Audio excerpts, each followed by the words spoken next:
Hello students, in this video we'll discuss algebraic operations on functions.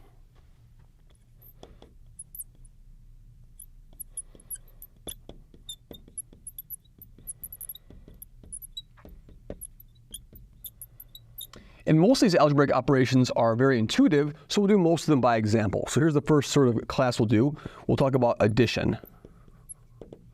So if f maps r to r as a function, and g maps r to r as a function,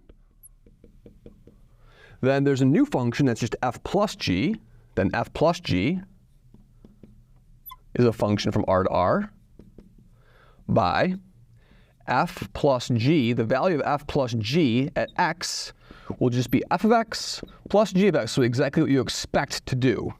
And so, for example, to illustrate how relatively straightforward this is, I'll give you an example. So if f of x is x squared minus 3x, and g of x is x cubed minus 2x squared plus 4x, then when you add f and g together, what are you going to get? So f of x, the function f plus g, well, we'll simply just add these function values together. So I'll have an x cubed over here. There's no other x cubed. I'll have a negative 2x squared and x squared. That's a negative x squared. And then I'll have a negative 3x and a 4x. That gives me a plus x. And so this function over here is f plus g.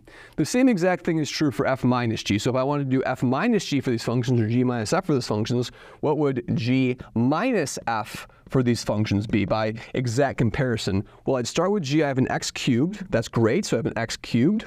Then I'm going to have a negative 2x squared minus x squared. That's minus 3x squared.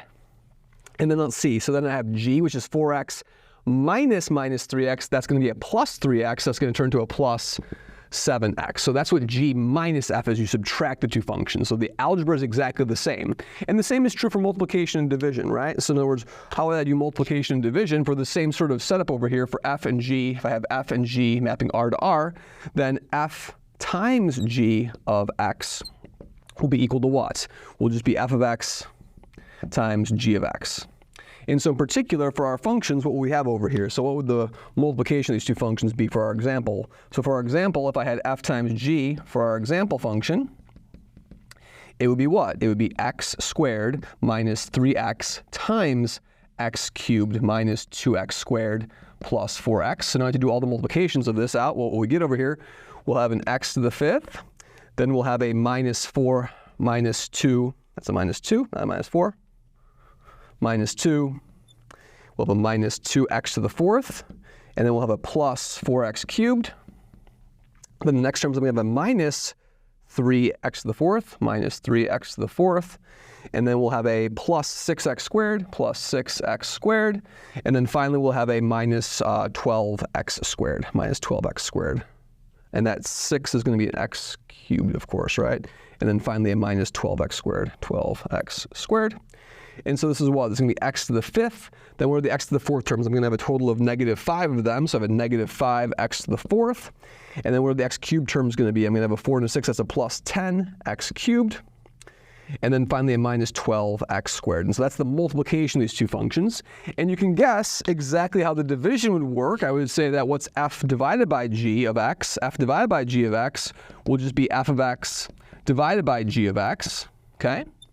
And so for this function, actually, it's a little bit easier, right? Because we can just say for this particular function, f divided by g of x is just going to be f. The top is just going to be x squared minus 3x over x cubed minus 2x squared plus 4x. Okay? So that's what the division of those two functions will be. So those are all our ordinary what?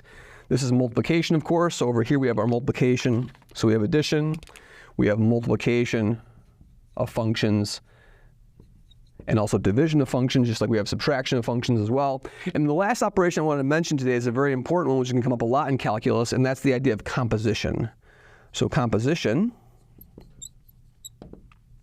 okay? And the important thing with composition is that the domains and the codomains have to match, right? So we have to be very careful about this. So in other words, if I have f, now let's just do from r to r. So if f maps r to r, and g maps r to r, let's not make any restrictions just yet, then define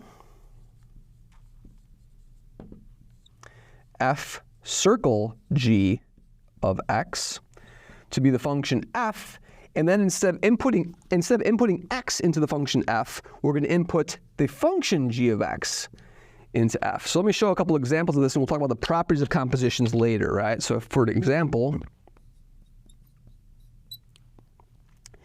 if f of x was x squared plus 2x, and g of x was x plus 1, then let's do the composition of these two functions. Then f of g of x is f of what?